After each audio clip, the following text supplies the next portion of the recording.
Entonces, para continuar, nos vamos ahora a ubicar ya en la página 630 del texto.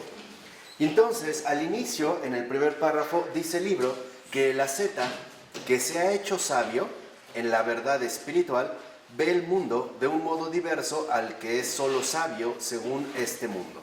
Entonces, aquí, lo primero que hay que distinguir es que el verdadero sabio es aquel que ha emergido o ha sido inundado por la verdad, pero espiritual. ¿Cuál sería en este caso la verdad espiritual? La verdad que en efecto alcanza la profundidad de todas las cosas. O sea, es la verdad espiritual que Dios revela, que Dios pone de manifiesto y que Dios también comparte con su criatura. Y dice Florensky, aun estimando que el orden existente no es natural, porque la naturaleza se encuentra en él pervertida, ama profundamente el mundo con un amor verdadero. Entonces, ahí está la verdadera sabiduría, la verdad espiritual, el amor incondicional hacia todo lo creado. Entonces, el verdaderamente sabio no solo es el que ha obtenido un cierto grado de conocimiento, sino que es aquel más bien que alcanza esta dimensión profunda que el Señor comparte y es un amor incondicional hacia todo lo creado, a pesar de las situaciones desordenadas, incluso como lo menciona Florensky, pervertidas, que podamos encontrar. La verdad espiritual nos hace nacer, en este sentido, a este amor incondicional. Y cuando se alcanza la verdad espiritual, en la 630, cuando se alcanza esta verdad espiritual, entonces es alcanzar la idea de la deificación. Entonces, aquí vemos también dos aspectos importantes. El primero, la sabiduría no solo se reduce al ámbito del conocimiento, sino que abarca la totalidad integral de la persona. Porque la verdadera sabiduría que proviene de la verdad espiritual queda entonces, y este es el segundo aspecto, vinculada profundamente con el amor incondicional hacia todo lo creado. O dicho de otra manera, el que verdaderamente es sabio, según la verdad espiritual, es partícipe del amor de Dios. Esa es la deificación, ¿no? Entonces, la deificación es entrar a formar parte del amor de Dios. Por eso va a decir, en este sentido, Florensky, que esta deificación, este ser partícipe del amor de Dios, involucra la divinización y, en este sentido, también la santidad del cuerpo. O sea, no solo es algo intelectual, no solo es una iluminación intelectual que pudiéramos alcanzar a través de la elevación del pensamiento, como consideraba la gnosis, sino que involucra también la santidad del cuerpo. Y por lo tanto, en este sentido, la resurrección corporal. Aquí, digamos, es como un énfasis muy importante que Florensky destaca, porque a veces pudiéramos llegar a suponer que cuando uno participa del amor, uno solamente está como o bien en el ámbito intelectual, o bien en el ámbito afectivo, o sea, como reducido al ámbito de los sentimientos. Y Florensky dice, no. La verdad espiritual, aquella que realmente nos hace ser partícipes del amor de Dios, también involucra la santidad del cuerpo y por lo tanto la resurrección corporal. O sea, la verdad espiritual, el sabio, no solo crece intelectualmente, también crece corporalmente en la santidad. Toda su persona, en este sentido, se va a ver involucrada. Por ello, en la 631, donde comienza el segundo párrafo, dice el texto, siendo la totalidad del hombre representada por el vientre, el corazón y la cabeza, la vida propia de cada órgano y lo que ésta representa en la totalidad de la vida, puede ser profundizada por un entrenamiento apropiado. Entonces el hombre se convierte en un místico del órgano considerado. Entonces aquí lo que vale la pena resaltar es que Florensky cita dentro de esta realidad del hombre el vientre, el corazón y la cabeza. Entonces, uno de los aspectos que en efecto Florensky destaca y que es muy importante es que la verdadera sabiduría abarca, lo que destaca Florensky y es importante aquí de mencionar es que la verdadera sabiduría abarca a cada uno de estos órganos.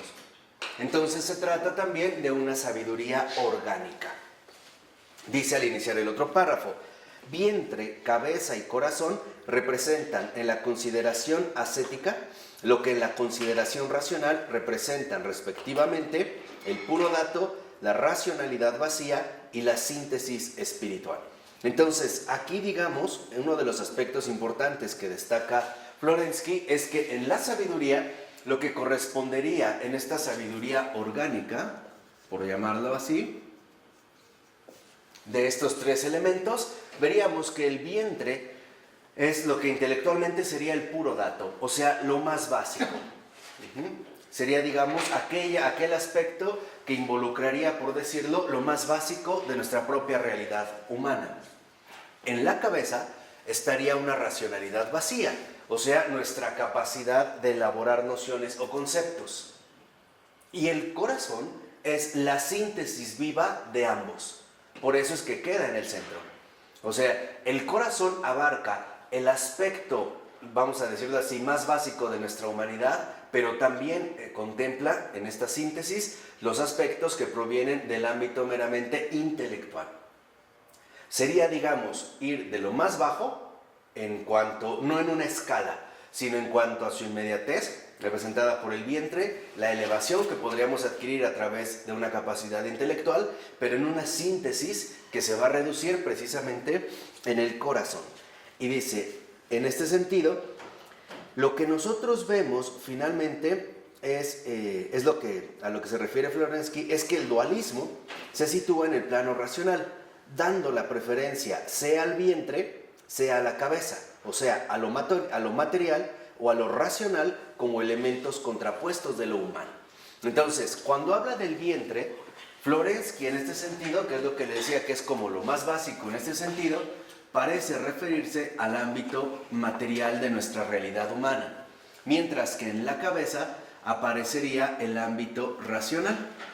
Entonces, una de las cosas que va a mencionar Florensky es que por lo regular, en la consideración de la realidad humana, tienden a polarizarse estos aspectos y habrá quien considere que nosotros somos puras realidades materiales y por lo tanto enteramente cuerpos, o bien que somos más bien seres enteramente racionales que se tendrían que oponer justamente a esta realidad material.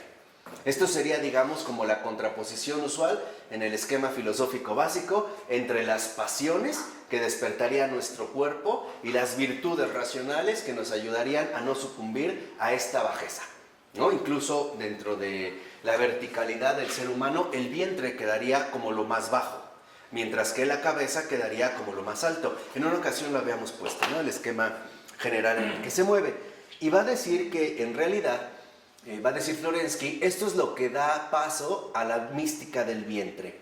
¿Cuál es la mística del vientre? Él dice, la de los cultos orgiásticos de la antigüedad y de los tiempos modernos. ¿Cuáles son estos cultos orgiásticos? Aquellos que en efecto buscaban satisfacer precisamente toda la realidad material del ser humano, a través incluso de orgías sexuales o bien a través de comilonas o a través de las borracheras. O sea, tratar finalmente de concentrarse en el ámbito material. Mientras que, por otro lado, la mística de la cabeza es la gnosis, la que considera que en realidad debemos de despreciar esto y más bien elevarnos únicamente a través del esfuerzo del pensamiento, ¿no? Serían, digamos, como estas dos tendencias. Y va a decir que dentro de esta mística del vientre es aquella que tiende a la no transfiguración del mundo sensible. O sea, en pocas palabras, la mística del vientre es la única que se queda en la cuestión sensible, no transfigura la materia y considera que en efecto la realidad únicamente es algo material y algo que está vinculado con la sensibilidad.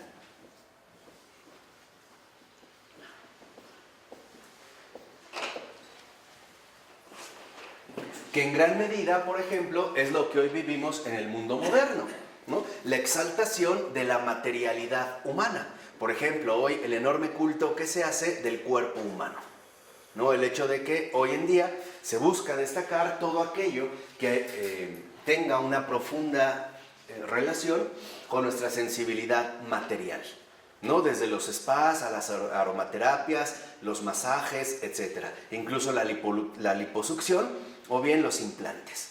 ¿no? Nos quedamos en este mero ámbito. Y va a decir que en realidad la mística de la cabeza es aquella, por ejemplo, que está representada por la postura hindú. Y va a decir que en realidad es toda aquella tendencia que da preponderancia o bien que da una prioridad al ámbito de lo mental, que es también lo que surgen en otras tendencias actuales. Por ejemplo, aquellos que consideran que todo está en la mente y que todo es mental, que si estás enfermo es por una sugestión mental, que si tú te mentalizas para tener éxito en la vida, lo vas a tener, que si tú te mentalizas lo que quieres finalmente realizar, lo vas a llevar a cabo. Entonces, mientras aquí destaca el aspecto de la sensibilidad, aquí en el ámbito racional quedaría más bien dado en el ámbito de lo mental, que en efecto es lo que gran parte del hinduismo va a proponer. Estas terapias mentales, por ejemplo, de relajación, pero que en realidad es una relajación mental. Hasta te dicen que pongas tu mente en blanco, por ejemplo, ¿no? Donde todo se va a ir basando finalmente al ámbito mental. Va a decir que en último término, si solo nos quedamos con una de estas dos, o sea, con la mística de la cabeza o enteramente racional, que destaca lo mental, o bien, si nos quedamos en la mística del vientre, que solamente apela a lo material y por ende a la sensibilidad, lo que vamos a hacer es deformar espiritualmente la integridad humana. ¿Por qué? Porque estaríamos nada más destacando uno de los aspectos, pero no ambos. Por eso va a decir que en realidad hace, digámoslo así, ambas, porque aquí, cuando se quiere realizar una mística mental, o que todo es mental, que todo está en la mente, como hoy hay posturas que defienden el poder de la mente, dice Florensky que aquí el daño está en que esta postura, o el ámbito racional, no está alimentada de la gracia, sino que se alimenta de una manera autónoma por el orgullo demoníaco.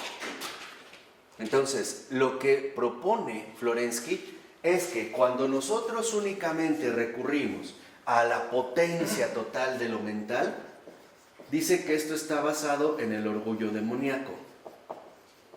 ¿Por qué?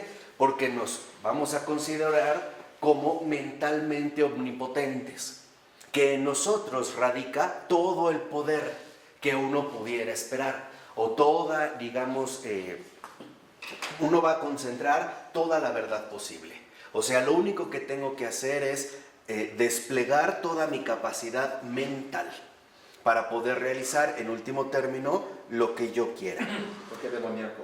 Demoníaco porque, en efecto, en el caso del demonio, desarrolló una idea por sí mismo, ¿no?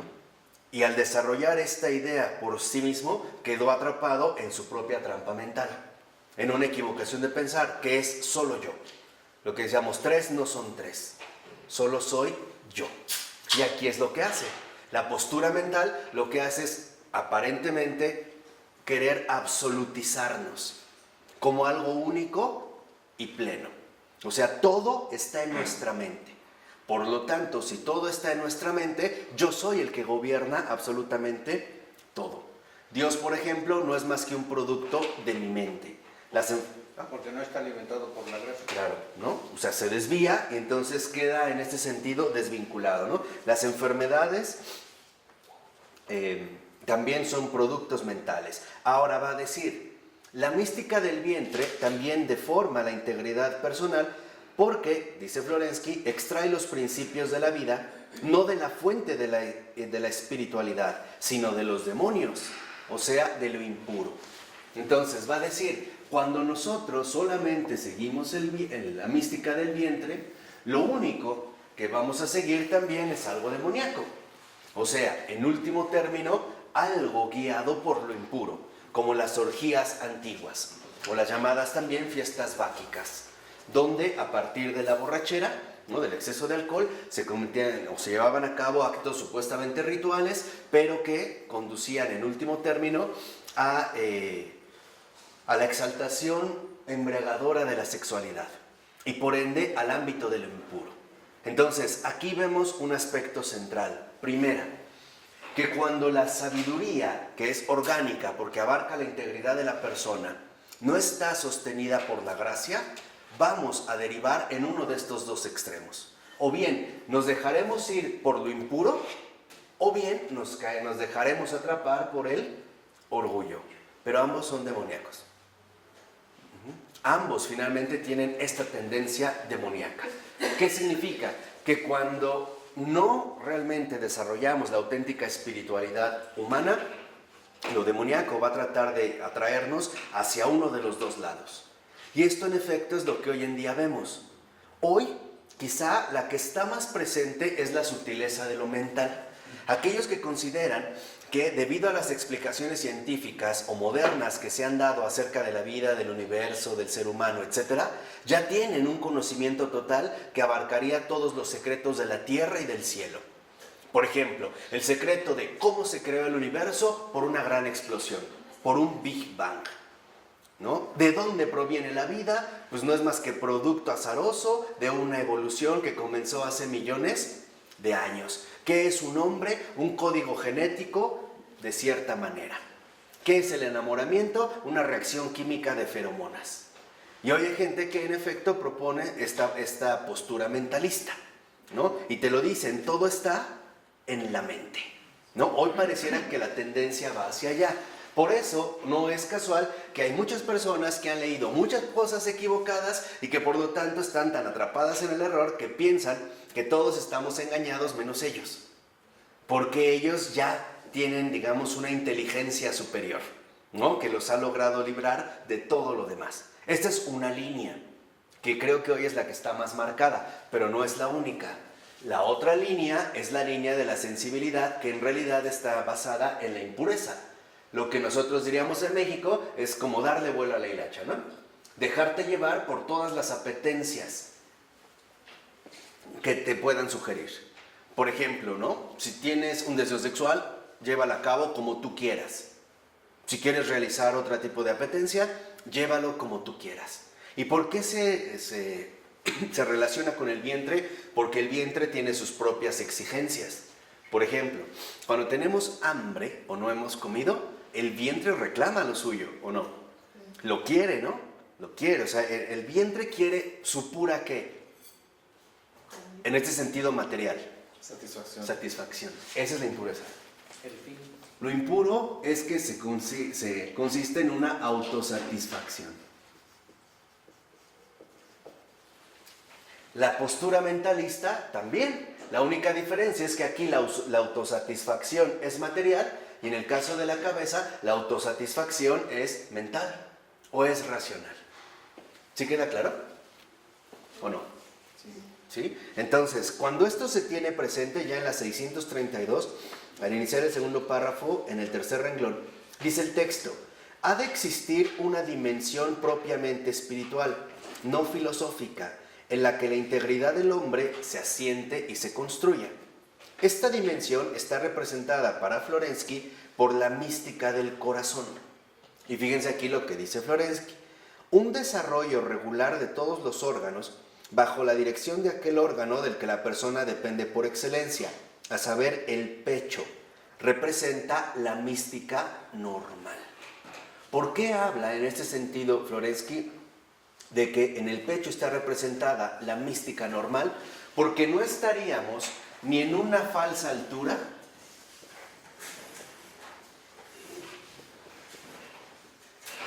como sería el hecho de recurrir al poder de nuestra propia mente, al poder de la mente que hoy en día parece promoverse tanto, pero tampoco estaría en una desvergonzada bajeza. O sea, la propia autosatisfacción material, ¿no? A través de todo lo que la sensibilidad quiera pedir, que en realidad está basada en la propia autosatisfacción. Entonces va a decir Florensky, no, estas dos cosas, tanto el vientre como la cabeza, cuando quedan separadas de la integridad humana, nos van a desviar del camino, nos van a sacar de la normalidad. Lo normal, va a decir Florensky, es que el hombre conserve su integridad en el corazón, o sea, en el centro mismo de su vida. Por eso el pecho está en el centro de la persona.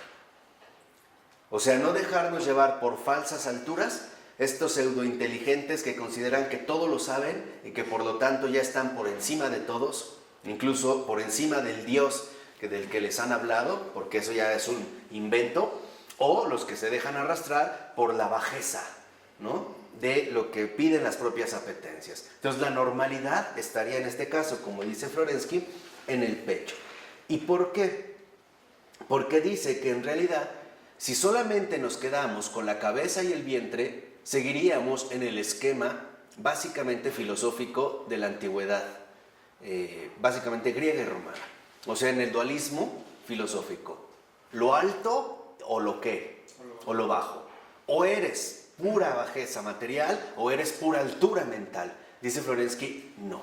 La síntesis viene a partir de la concepción bíblica y patrística de la configuración tripartita del hombre, que sitúa su centro precisamente en la dimensión del corazón. Entonces, lo primero que destaca Florensky es que el corazón es centro de la persona. Y esto es muy importante. ¿Por qué? Porque entonces, solamente a partir de este centro, podemos no incurrir en estos dos extravíos, o bien hacia la bajeza de la autosatisfacción o impureza, o bien hacia la pseudoaltura del orgullo mental, ¿no? El suponer que estás ya entonces por encima de todos o de todo. Dice en la siguiente cita, más o menos a la mitad, dice Florensky: es solo la mística del centro del ser humano la que puede abrir de antemano el acceso del hombre a la gracia, que alimenta sus profundidades. Solo esta mística endereza a la persona y le permite crecer de medida en medida. Toda otra mística rompe el equilibrio de la vida, ya comprometido, y pervierte finalmente la naturaleza del hombre pecaminoso. Entonces, a lo que insiste Florensky es que si nosotros nos dejamos llevar meramente por el vientre o bien por la cabeza, nuestra vida queda descentrada, porque no nos estamos moviendo a partir del centro fundamental de nuestra realidad humana, que es el corazón. Entonces, lo que considera Florensky es que el corazón es donde se contiene en profundidad esta sabiduría. Ahí es donde radica la profundidad espiritual.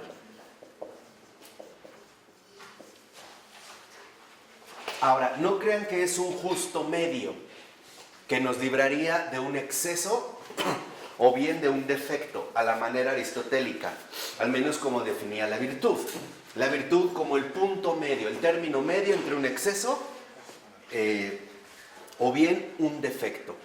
No se trata de un término medio, se trata de una posición central, de vivir conforme al centro de la vida.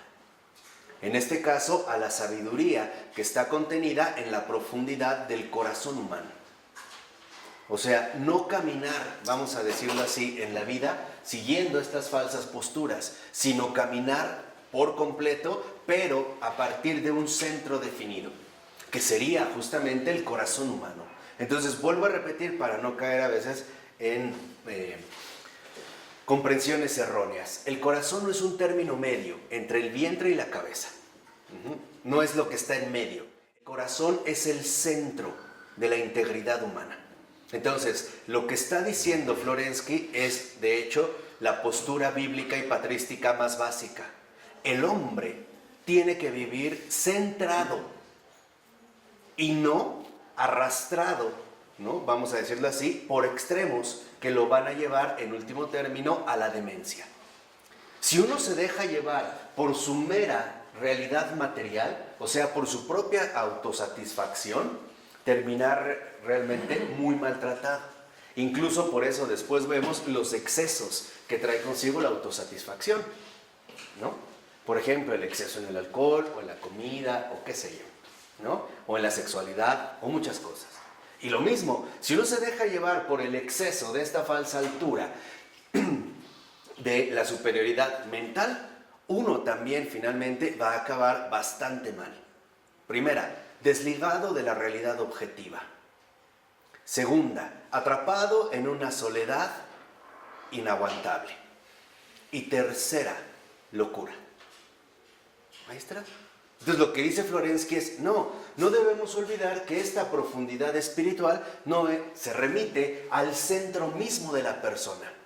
Y a partir de aquí, es lo que insiste Florensky, lo demás no se anula, se ordena, se integra finalmente en la realidad humana, porque el vientre tiene más fuerza que la propia genitalidad.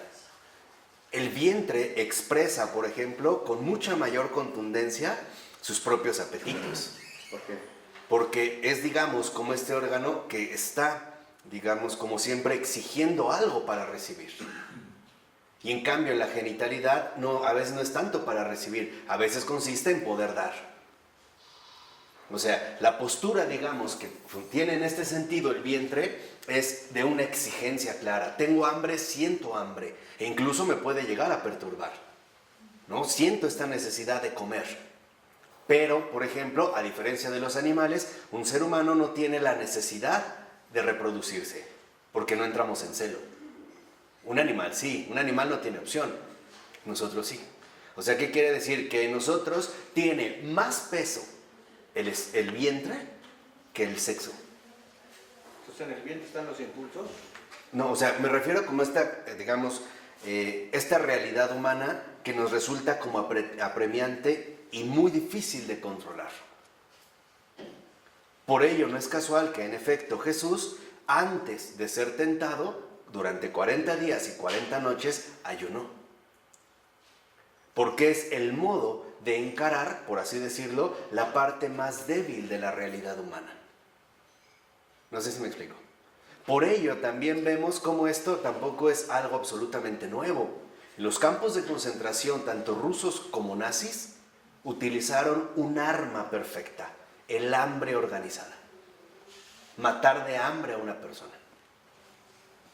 ¿Por qué? Porque es un aspecto que en efecto trastorna la propia realidad humana, el no comer, que es una parte sustancial. Pero aquí lo que vemos es que a pesar de la exigencia propia del vientre, el centro de la persona no está aquí, pero tampoco está aquí, está en el corazón, porque ahí es donde precisamente radica esta profundidad espiritual. Por eso dice al iniciar el último párrafo, si el corazón es precisamente el centro de todas las manifestaciones de la vida corporal y espiritual del hombre, la tarea de la ascesis, o sea, la integridad espiritual, dice Florensky, se define como la pureza del corazón. Para esta mística, espiritualizarse no es otra cosa que ordenarse, organizar y volver el corazón íntegro. Y ahí está la parte fundamental. Primera, cuando hablamos de profundidad espiritual, estamos hablando de integridad. Y cuando precisamente se asume esta integridad, también estamos hablando de una, digamos, de una pureza. También organización.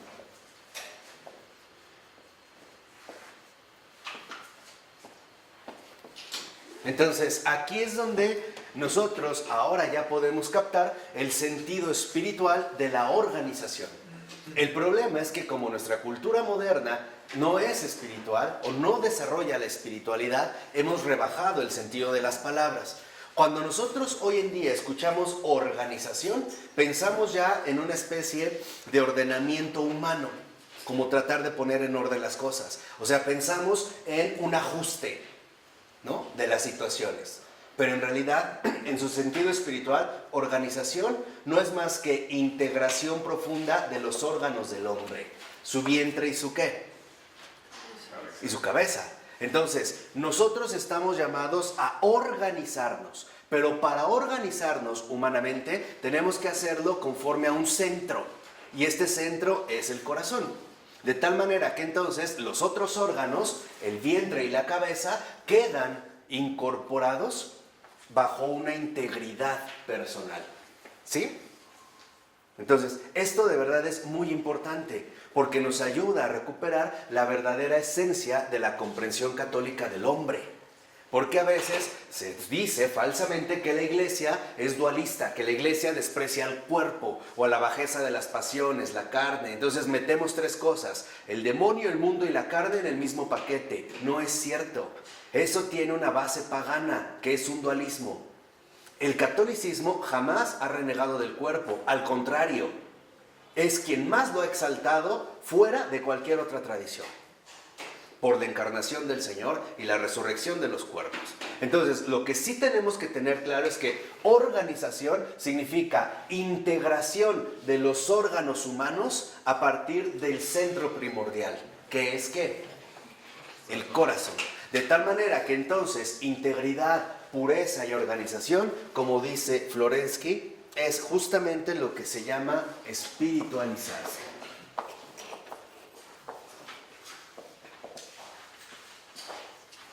O sea, dentro de esta perspectiva, ¿qué significa entonces espiritualizarse? Muy sencillo, ordenarse en base al centro de la vida humana, que es el corazón. Y a partir de este centro, entonces, incorporar mis otros dos órganos fundamentales, que son el vientre y ¿qué?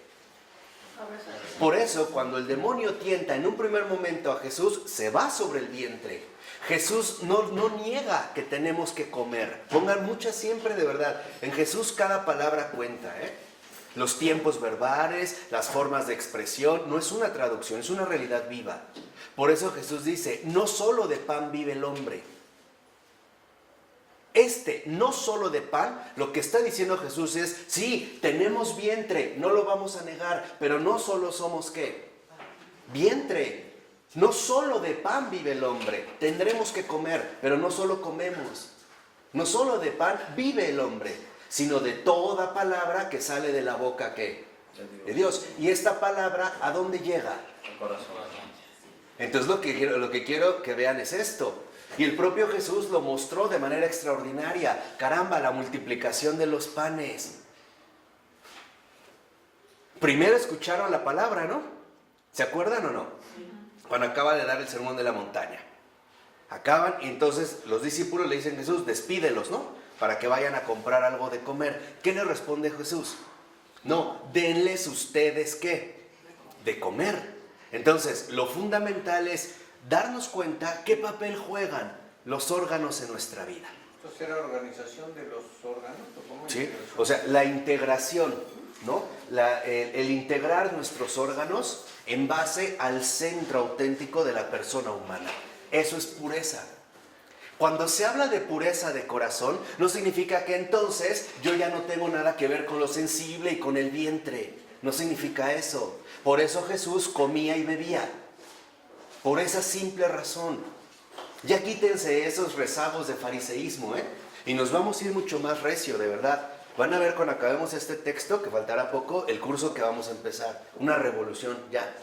Lo que decíamos, Ronnie, ya para inaugurar todavía más este centro católico de formación académica. Ya, o sea, es quitar escombros como no tienen idea. O sea, ahora sí ya irnos con todo hasta lo más profundo, hacer una limpieza a fondo de nuestra realidad actual. Y este es un servicio eclesial, o una misión eclesial, como una limpieza dental, donde no quede ni rastro de sarro. Cuesta, pero no va a quedar nada, vamos a arrasar con todo, porque si no, muchos de estos aspectos no se comprenden, lo verán en su momento. Pero lo que quiero que entiendan es que espiritualizarse no es más que vivir conforme al centro de mi realidad humana, que es el corazón. Y de aquí se ordena mi vientre, toda mi realidad material no se anula, se ordena. Y también se ordena toda mi realidad intelectual. Ya no estoy ni jaloneado por lo meramente material de mi realidad humana, pero tampoco ya no estoy confundido por todas las equivocaciones que el orgullo mental a veces suele presentarnos. Simple y sencillamente caminaría en orden. Esa es la auténtica espiritualización. En síntesis, y esto es fundamental, espiritualizarse no es negar lo corporal, no es anular lo material, es divinizarlo. El hombre espiritual diviniza la materia y por eso es que santifica su cuerpo. De tal manera que, por ejemplo, para espiritualizarse en espíritu y en verdad, no significa ya no voy a comer carne, o no voy a comer cerdo, o no voy a comer chicharrón. Eso no es espiritualizarse.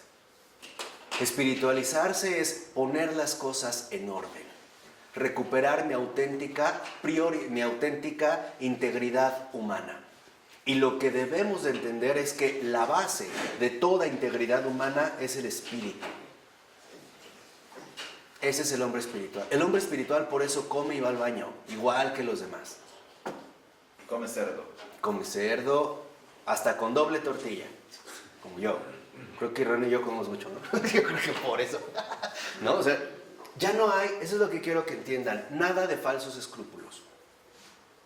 La pureza del corazón nos permite gozar de todo lo creado a la luz de la verdad, sin desórdenes. ¿De acuerdo? Entonces, esto es bien importante. ¿Por qué? Porque en efecto, la integridad consiste, junto con la pureza y la organización, en espiritualizarse. O sea, en vivir acorde con una auténtica profundidad espiritual. A mí de nada me sirve dejar de comer algo si tengo un corazón perverso. ¿De qué me sirve decir que soy vegetariano si soy mentiroso? ¿Por qué evito la grasa y no evito la habladuría? ¿Por qué tomo refresco bajo en calorías, light? ¿Y por qué no freno mi lengua, por ejemplo? ¿Por qué me mido al comer, pero no me mido al ofender? ¿Cierto o no? Les dije que ya nos íbamos a ir mucho más duro. Pero aquí lo que quiero que vean es que espiritualizarse significa vivir en orden. Tener en cuenta que el centro de nuestra vida está dado precisamente en el corazón. Y que cuando uno tiene ese centro, ¿cuál es el verdadero ayuno? El verdadero ayuno es no permitir que ni el vientre ni la cabeza ocupen un lugar que no les corresponde. Eso es ayunar. ¿Sí? Ayunar, ustedes piensan que es dejar de comer. Eso no es ayunar. Ayunar significa no permitir que el vientre o la cabeza ocupen el centro que no les corresponde. Eso es ayunar. Ayunar es mantenerme en el centro de mi persona. O sea, mantenerme con perseverancia en el corazón. Ese es el verdadero ayuno, ¿eh? Esa es la pureza de corazón. El que es puro de corazón es el que no permite que su vientre lo arrastre hacia sus exigencias, hacia las exigencias materiales que a veces solemos tener. Y tampoco es el que se deja arrastrar por esta falsa altura de nuestra capacidad mental. El suponer, como hay mucha gente que hace rato les dije, que consideran que porque han leído muchas cosas o saben muchas cosas, ya están por encima de los simples mortales. Y entonces todos no somos más que una bola de gusanos ignorantes. Eso es orgullo, y eso es orgullo demoníaco. Aquí está, lo pusimos al principio. Lo mismo aquí, si solo me dejo arrastrar por esto, esto es impureza. ¿Por qué? Porque nos va a dirigir a lo impuro. Lo impuro no en un sentido fariseo, sino lo impuro como aquello que nos conduce a la pura autosatisfacción. ¿Por qué? Porque aquí está escondido el egoísmo. O sea, la gula de comer, aunque los demás no puedan comer o algo así. No. No, es más, o sea, estamos hablando ya como en una dimensión espiritual. O sea, ayunar significa no dejarme arrastrar por caminos equivocados. Ni por una postura intelectual de supuesta altura extraña que me lleva ahora a ver las cosas de otro modo y a ver, por ejemplo, que Dios no existe o que sí existe pero es cruel o que Jesús fue un invento, cosas así por el estilo, porque tengo mi propia teoría a partir de lo que hoy nos van demostrando o por las bases científicas que podemos adoptar. Esa es una línea. O bien, tampoco dejarme arrastrar, tragarme. Eso es lo que les quiero decir. El ayuno consiste en no tragarme mentiras y engaños. ni del vientre, ni sugeridos por el vientre, ni sugeridos por la mente. Eso es el ayuno. El verdadero ayuno consiste en privarme del error, el engaño, la mentira y la falsedad. Eso es el ayuno. Tienen pureza de corazón. Se dejan arrastrar por sus propias apetencias, y en este caso por los dos. En la cabeza tienen la idea de que ellos son los jueces perfectos de los demás y pueden incluso sentenciarlos y decir que son esto y que son el otro y que son el otro. Y en su vientre, en esta apetencia material, incluso poner su lengua al servicio de la ofensa y de la denigración del prójimo. ¿Eso es en el vientre? Claro. Vamos, para que lo vean así. El vientre representaría todo lo más inmediatamente corporal, lo material, mientras que la cabeza representa lo más mental, lo más intelectual. O sea, el del vientre es del visceral. Exactamente.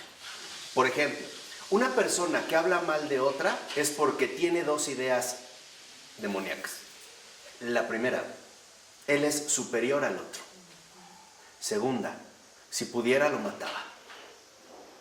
Porque si estoy resaltando tanto la equivocación de otra persona hablando mal, es porque me considero que yo estoy por encima de él. Esto es en la parte de la cabeza. Pero ¿dónde se vincula con el vientre?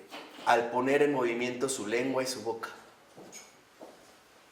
Ahí está. O sea, ahí realmente se manifestaría precisamente esta distorsión profunda. Otro ejemplo. Otro ejemplo. Cuando alguien, por ejemplo, no sé, tiene un deseo extraño, como robar algo. En su mente, los que roban es porque tienen el engaño de que eso les pertenece y que además el otro no lo merece, porque es injusto que el otro lo tenga, porque eso es mío, eso es para mí. Ahí está el qué, el orgullo. Y entonces pongo finalmente al servicio del error mi condición material, mis pies, mis manos, mi vista, el estar viendo, el estar espiando, el estar llevándolo a cabo, finalmente para realizarlo. Esta situación precisamente se opone a la pureza de corazón.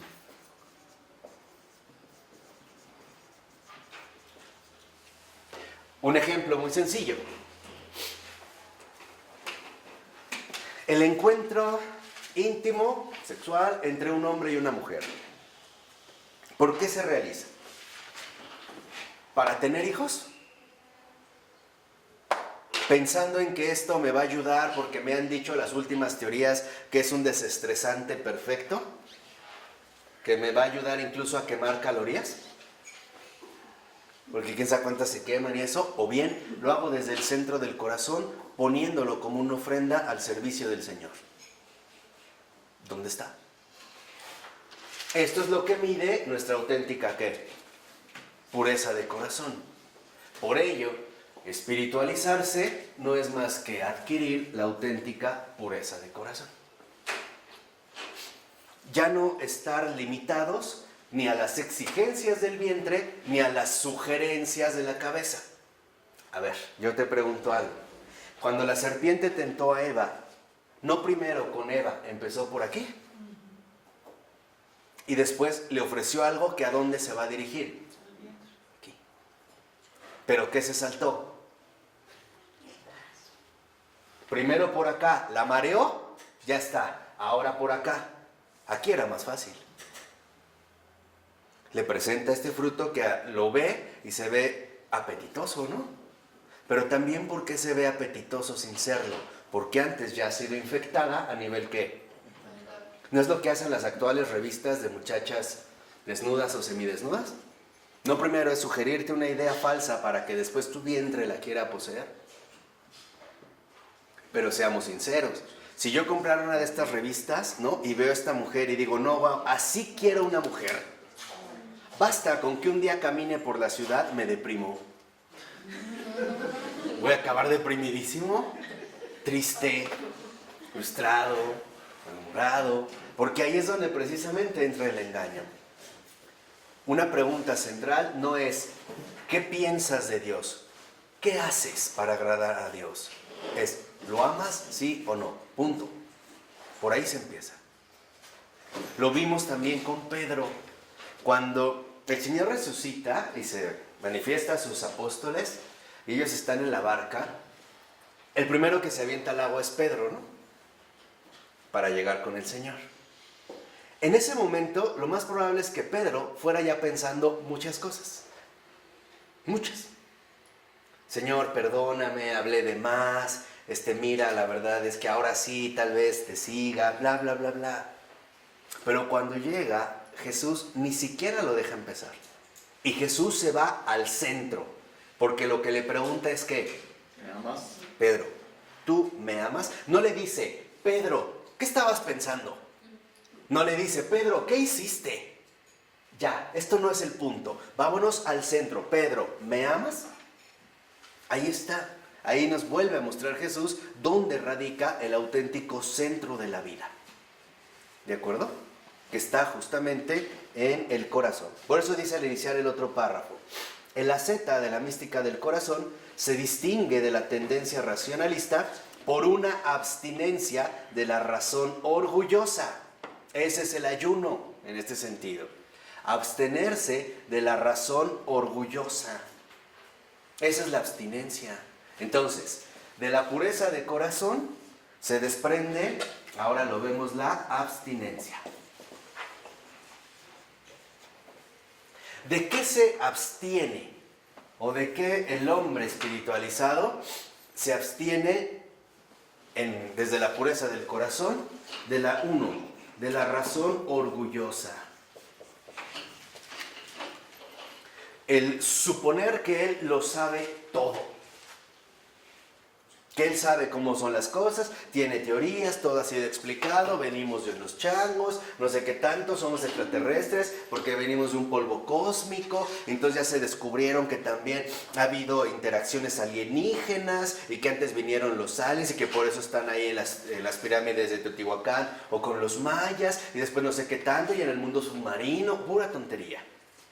Entonces, uno es abstenerse de la razón orgullosa.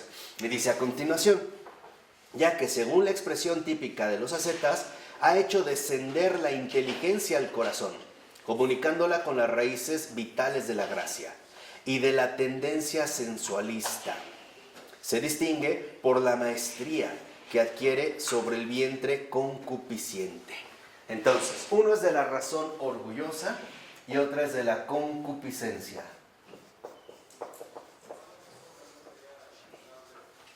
Y ya lo habíamos visto en algún momento. ¿Qué es la concupiscencia? El amor a sí mismo. Esa es la concupiscencia.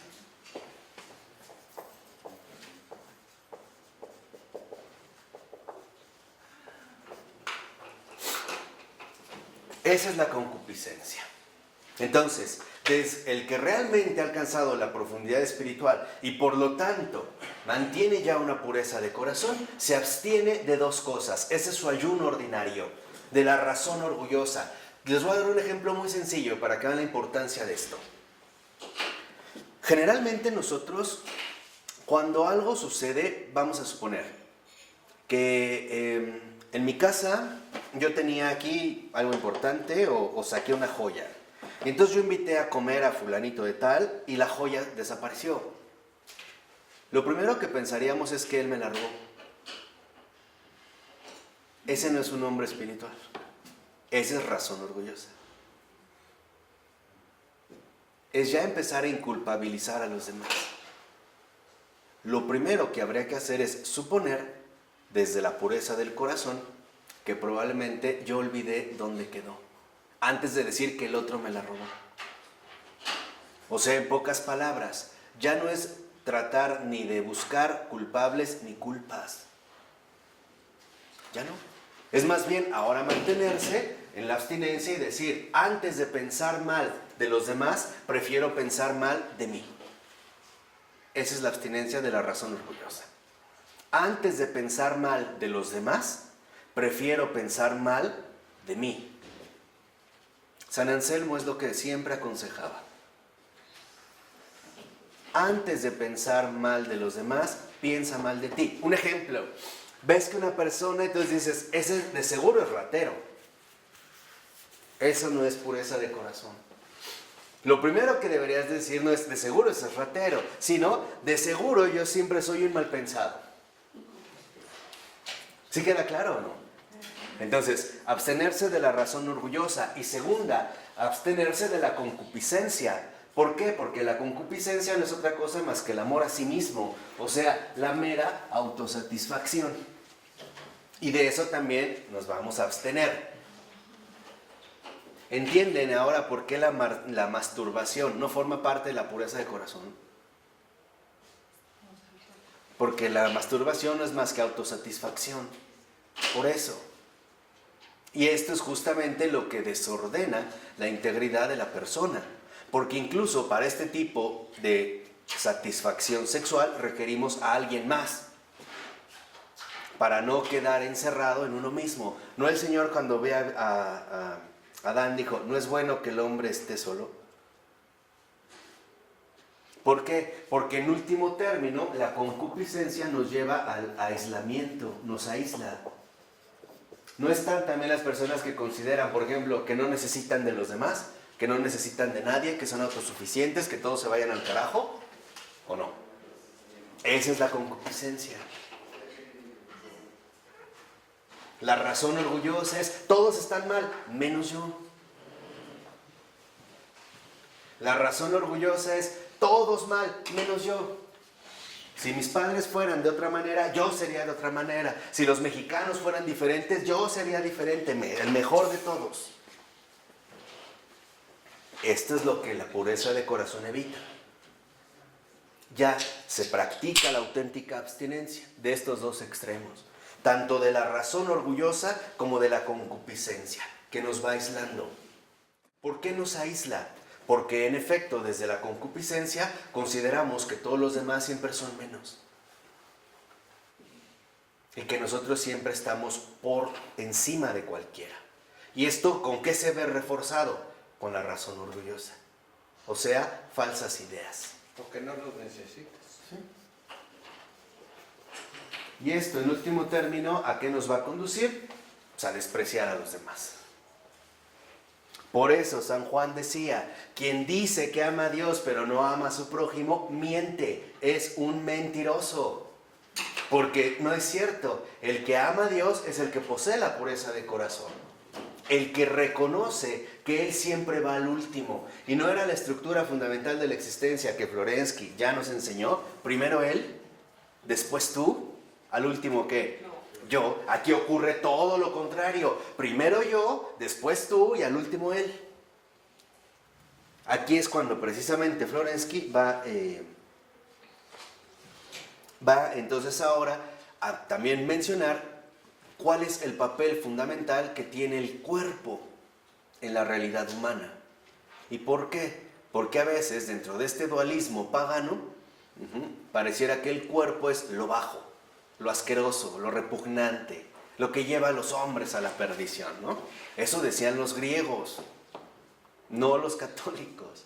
Dice unos renglones abajo, el cuerpo que pertenece espiritualmente a la persona es una frontera entre el yo y el no yo. Es extensión viviente del espíritu.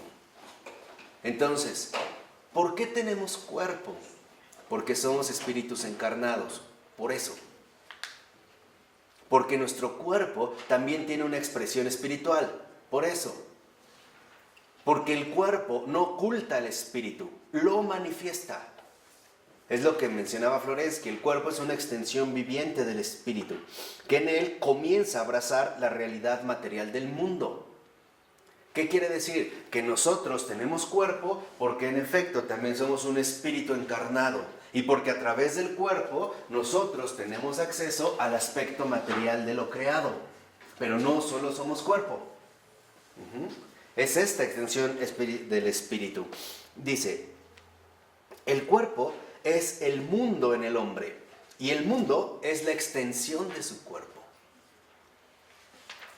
Ven, esto es muy importante, dice, por eso la integridad espiritual de la persona humana restablecida por medio de la cesis de la purificación del corazón en el Espíritu de Cristo, no se reduce al mero individuo, sino que, como una consecuencia necesaria, se extiende a la realidad universal en la gracia que regenera el mundo caído a partir del corazón humano.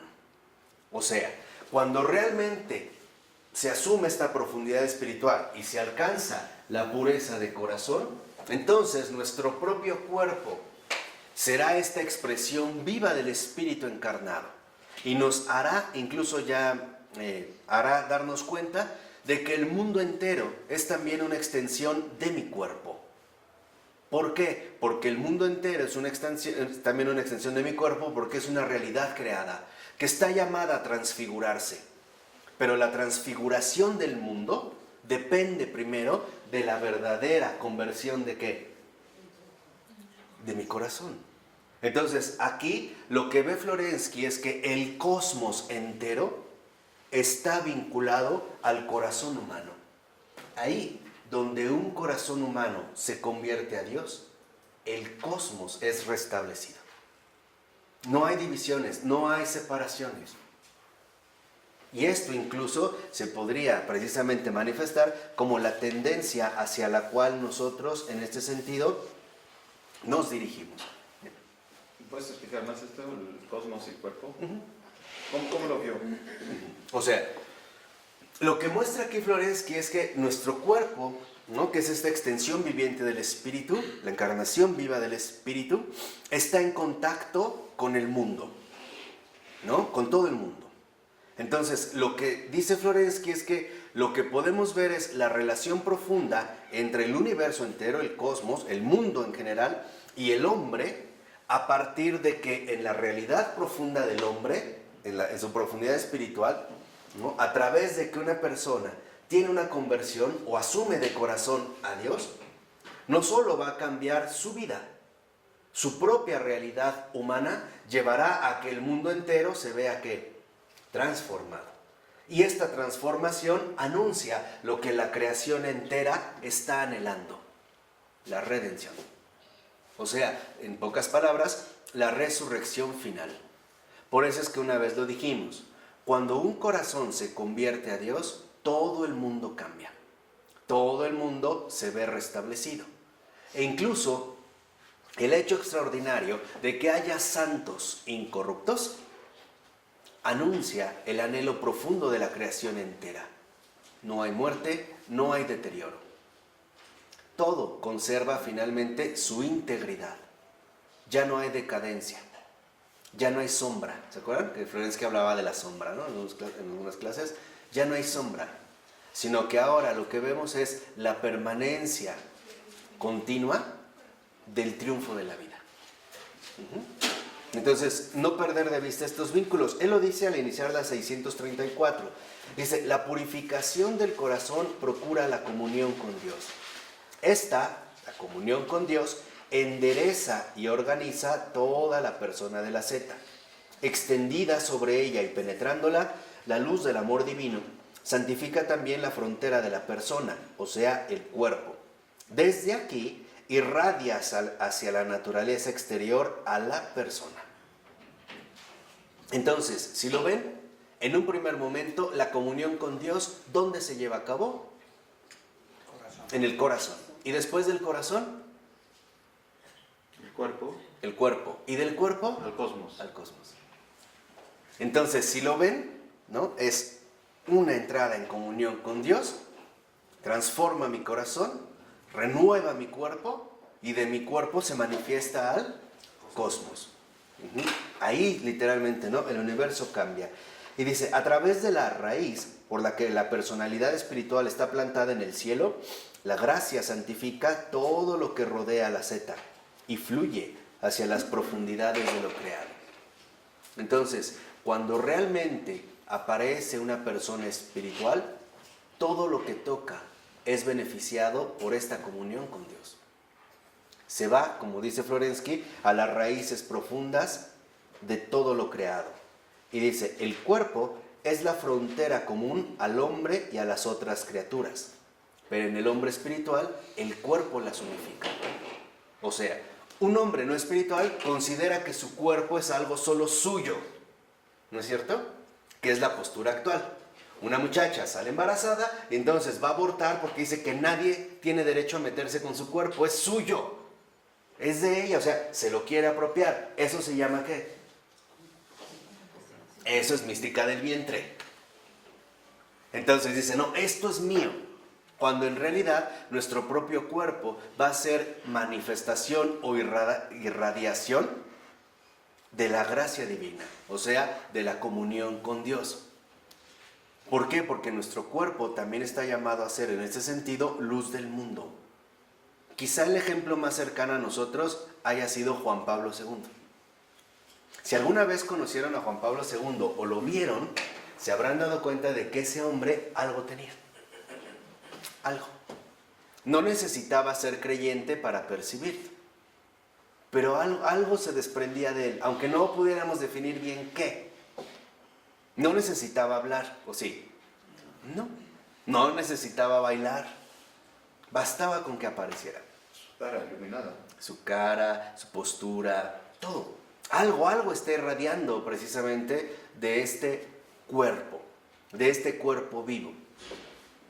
Por ejemplo, la beata Ana Catalina Emmerich cuenta que cuando el día de la crucifixión, justo en la mañana, en el momento en el que entró en el calabozo en el que estaba Jesús, ya para llevarlo a crucificar, un rayo de luz y le cayó en la cabeza, lo primero que hizo Jesús fue exultar de gozo en su corazón y darle gracias al Padre porque había llegado el momento de salvar a los hombres.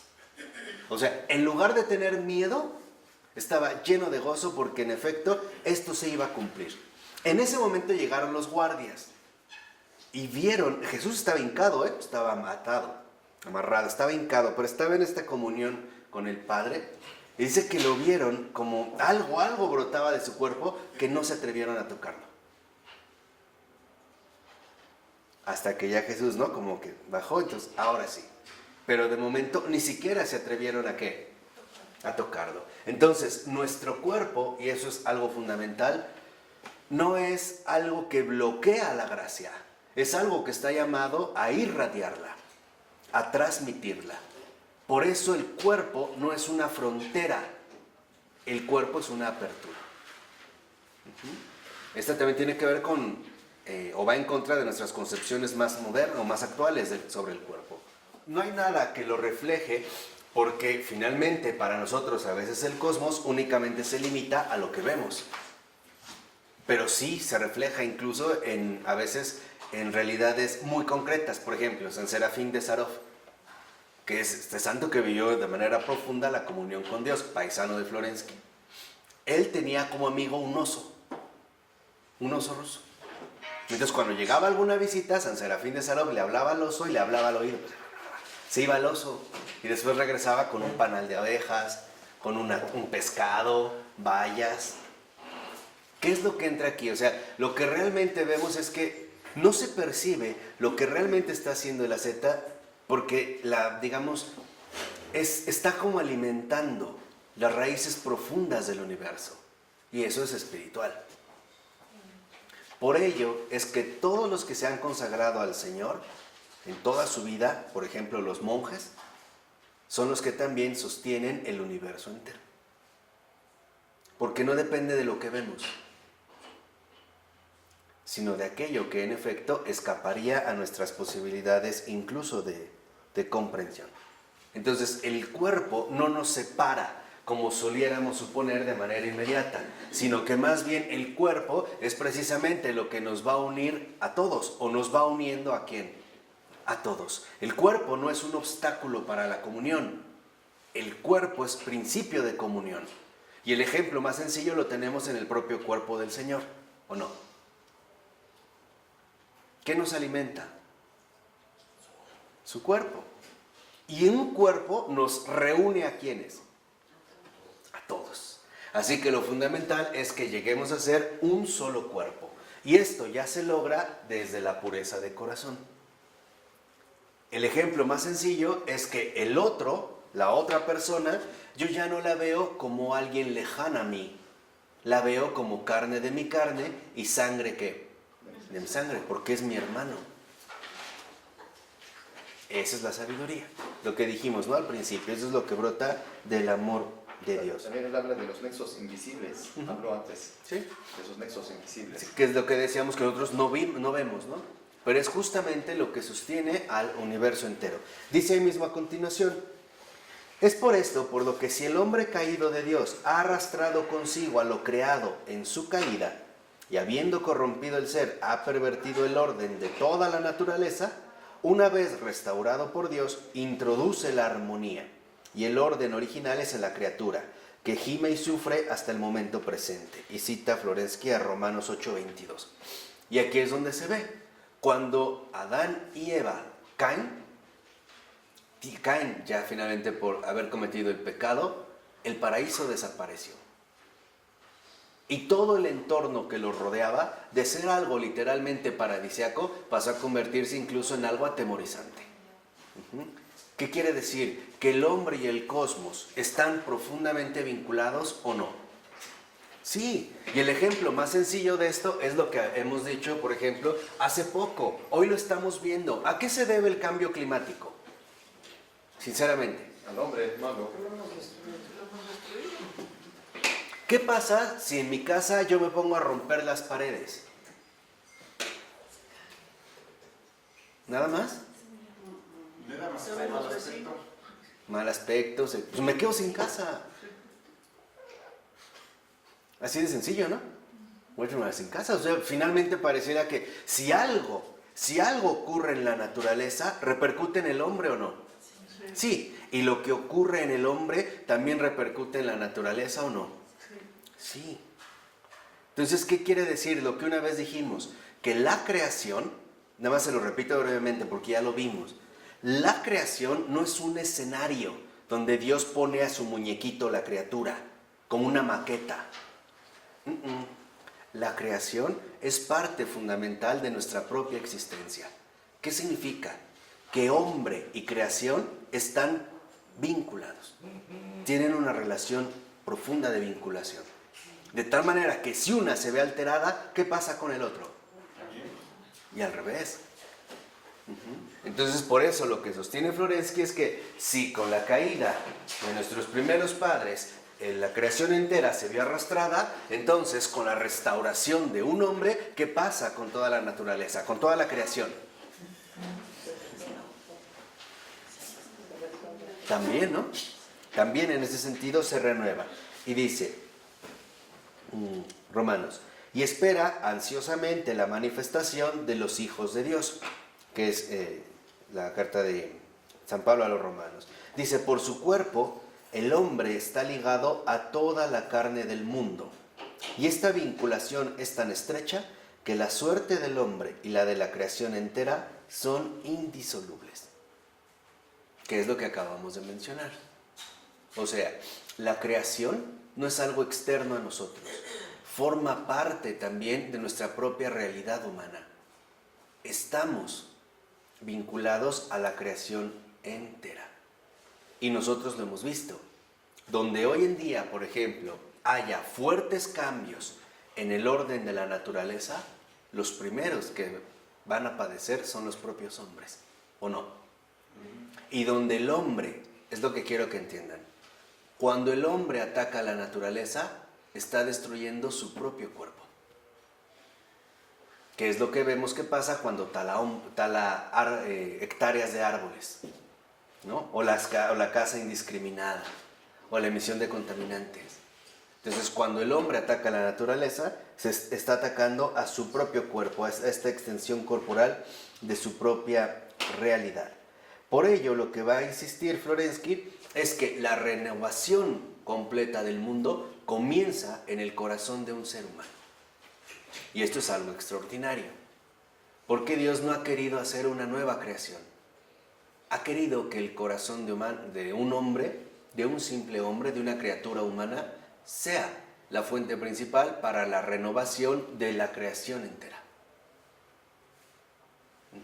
Ahí es, digamos, donde podemos decir, Dios ha puesto sus esperanzas en la pequeñez, la fragilidad de un corazón humano. Entonces, a partir de un corazón humano, también está contemplada toda la creación. Por eso, al iniciar el punto 2, en la 634 dice: el hombre que ha puesto en orden su vida y se ha espiritualizado, ha llevado a cabo en sí mismo la reintegración de la naturaleza caída. Aquí es donde entra el punto clave. El hombre que se ha espiritualizado, espiritualizarse, también en ese sentido es dejar la condición de la naturaleza caída. Entonces, el espiritualizarse también abarca toda la creación.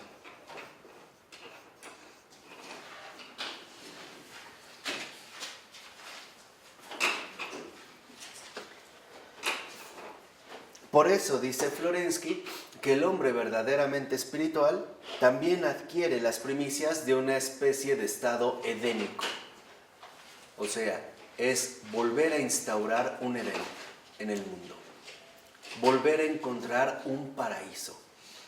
Pero es un paraíso que no es ya material, es un paraíso espiritual, al que los demás también están invitados a compartir.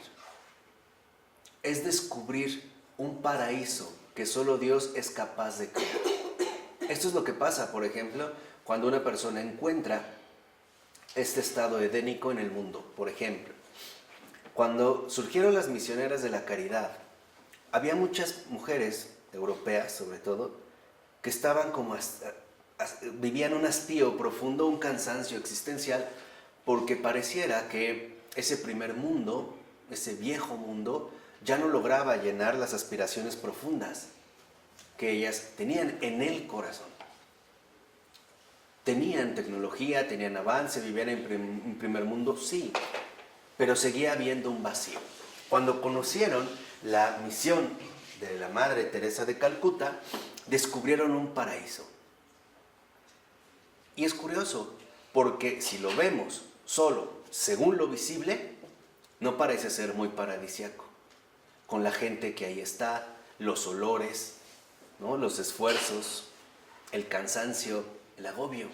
No obstante, descubrieron un paraíso. Pero es un paraíso que solo se podía vivir ¿en dónde?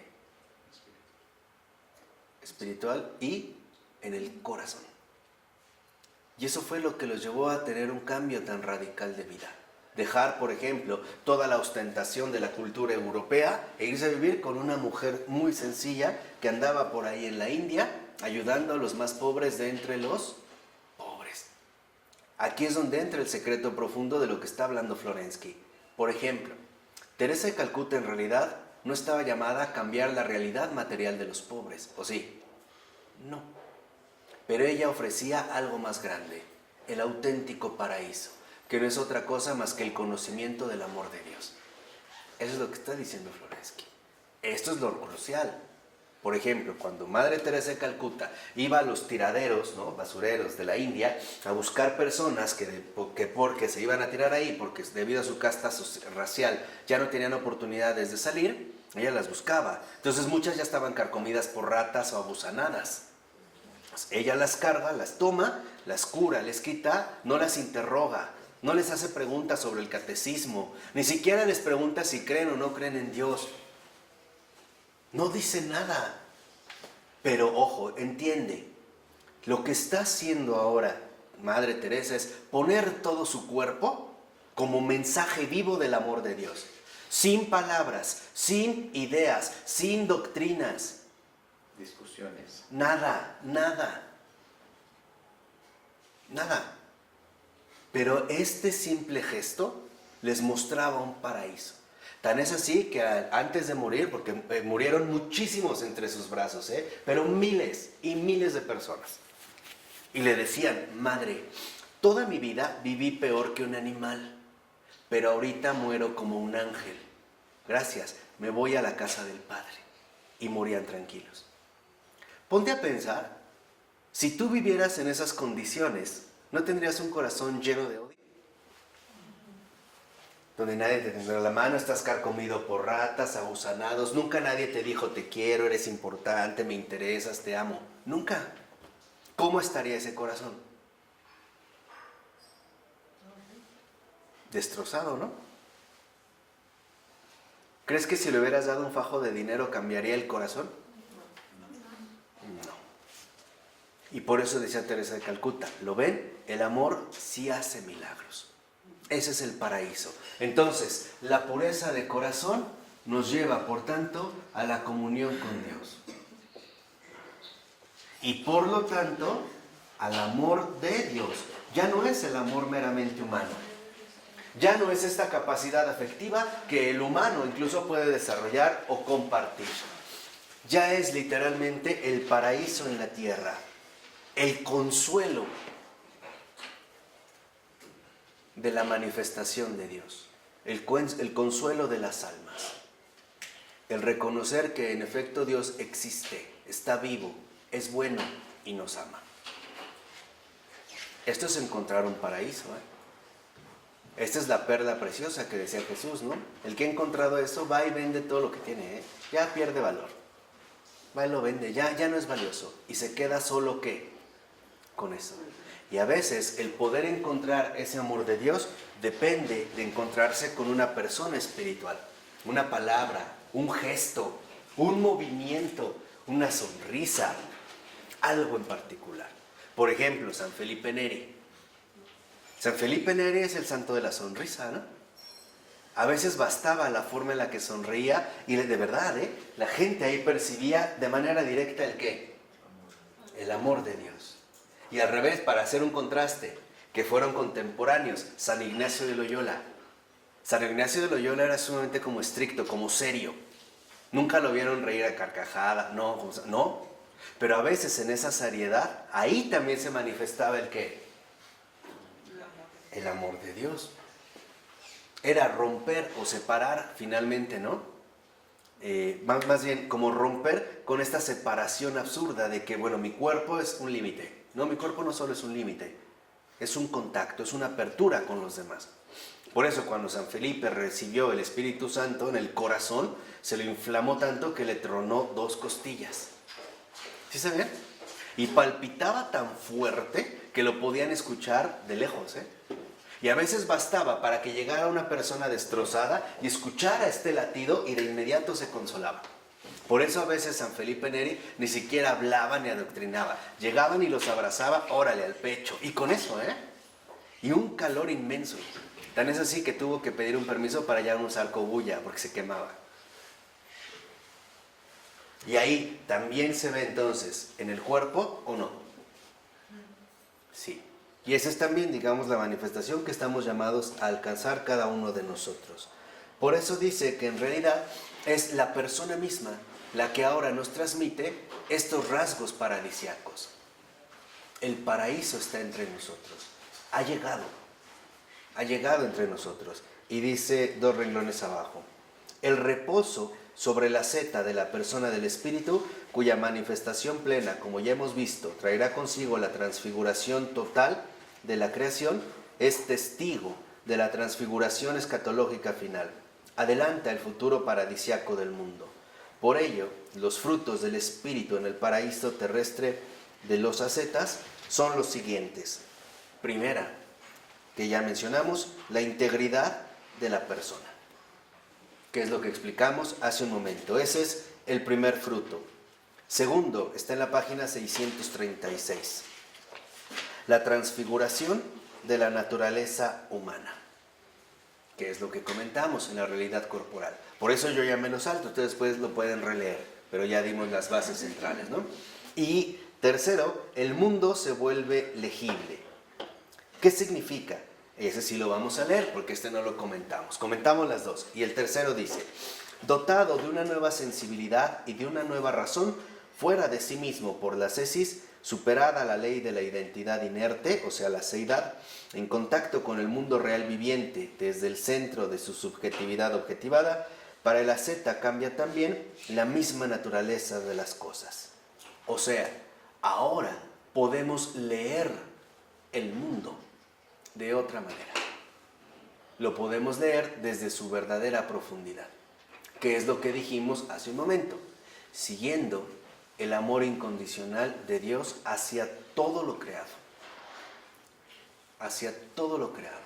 Entonces el mundo aparece de un modo completamente ¿qué? diferente, ¿no? Dice Florensky, bendiciendo el universo, el asceta ve siempre y en todas partes en las cosas los signos divinos y las letras trazadas por Dios. Toda criatura es para él una escala por la cual descienden los ángeles al valle del mundo. Todo lo que se encuentra abajo refleja lo que está en el mundo superior. La naturaleza es para él un libro, como ha dicho San Antonio Magno, padre de los monjes, ¿no? ¿Qué quiere decir? Que el mundo se vuelve, ahora sí, realmente legible, porque entendemos que en cada suceso que acontece aquí abajo en el mundo, ahí hay un mensaje que Dios está tratando precisamente de comunicarnos. ¿Y cómo lo vamos a poder entender? ¿Cómo realmente lo vamos a poder recibir? A menos de que poseamos una auténtica profundidad ¿qué? Espiritual. De otra manera, seguiremos ciegos y sordos ante este tipo de manifestaciones.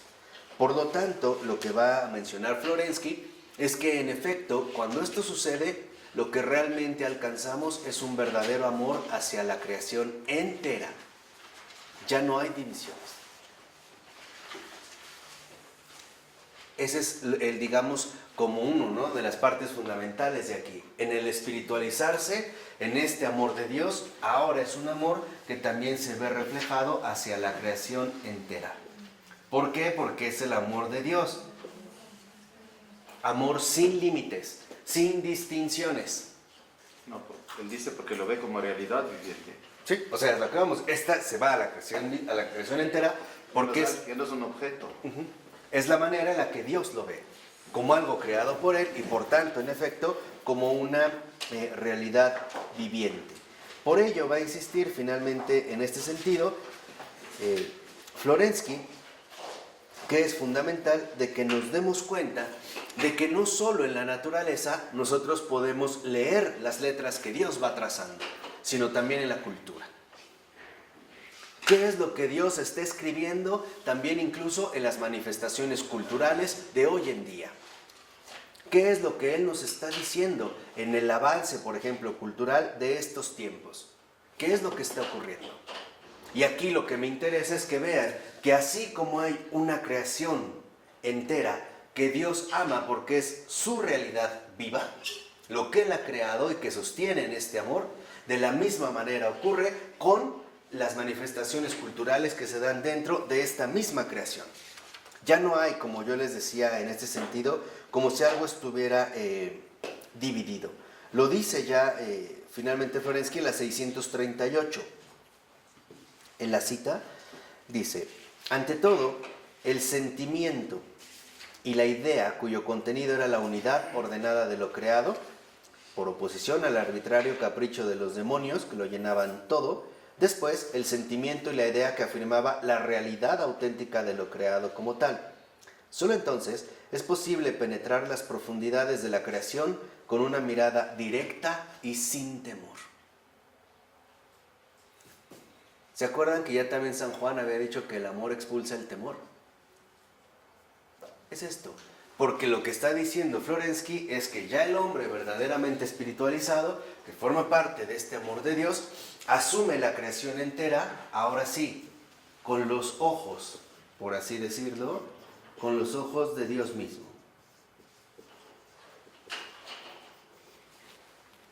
Y son unos ojos que miran las cosas sin temor.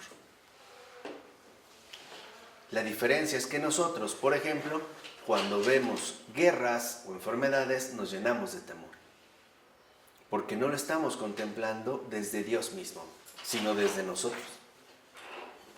Por eso Dios, cuando alguien dice, ay, ¿por qué Dios permite guerras y muertes? Porque Dios no tiene miedo a lo que ocurre, ni siquiera en las situaciones culturales, por muy drásticas que sean. Porque su visión no contempla el temor. No ve con temor las cosas, no tiene miedo, solo ama. Y esta es una forma de ver completamente distinta a toda la realidad. O sea, lo que dijimos, prácticamente a la creación que. Esa es una transfiguración de la mirada, total. Por eso es que hay guerras, por ejemplo. Porque Dios no teme a eso. Porque en su mirada de amor, ahí hay finalmente también un designio que tenemos que aprender finalmente a leer. Por ejemplo, ¿qué no se han dado cuenta que todas estas persecuciones en Siria y todas estas, situaciones que se están dando, donde afortunadamente están apareciendo muchos mártires, no es la sangre que bendecirá el Medio Oriente que ha entrado en un conflicto tan severo? Así como era necesario que el Mesías padeciera, ¿no ahora también era necesario que aparecieran los nuevos testigos de la fecundidad cristiana? ¿O no? El hecho de suavizar el corazón, el dejarte herir por las realidades que se notan. Aunque eso no implique, una ayuda material inmediata o directa. Simplemente a lo mejor el dejarte herir, el querer compartir, aunque sea un poquito, del sufrimiento que esta gente está cargando. Incluso a veces el derramar una lágrima por ellos, ¿no? Y ofrecerle esta lágrima al Señor. Porque esta lágrima brotó ¿de dónde? Del corazón. Decirle a lo mejor con esta lágrima, Señor, esto es lo que te ofrezco para que sea una fuente de consuelo para esta persona. Y bendícela mucho más que a mí. Porque la verdad es una. Yo debería de estar en su lugar. Y tú no lo has permitido. Por pura bondad, por pura misericordia. ¿No? Esta es como una perspectiva. Tan es así que, por ejemplo, cuando una persona sufre, hay como una manera espiritual de quitar una carga y es muy hermosa porque le dices, sí, te entiendo, yo sé lo que es, yo he pasado por lo mismo. Y como que uno se siente como aliviado, ¿no? Reconocemos que no llevamos solos la carga, que alguien más también la lleva con nosotros. ¿Y no se siente alivio? ¿O no se siente alivio, Mauricio, cuando realmente te sientes comprendido en lo más profundo de ti? Ahí se siente el acompañamiento, ¿no? Esa es la manera de consolar. ¿De acuerdo? Bueno, por eso pidámosle al Señor que nos haga realmente mensajeros de su amor y por lo tanto que nos transforme en seres humanos con una profunda experiencia de su presencia, de su ternura, de su dulzura, para el bien de muchos, salvación de todos. Padre, del Hijo y del Espíritu Santo. Amén.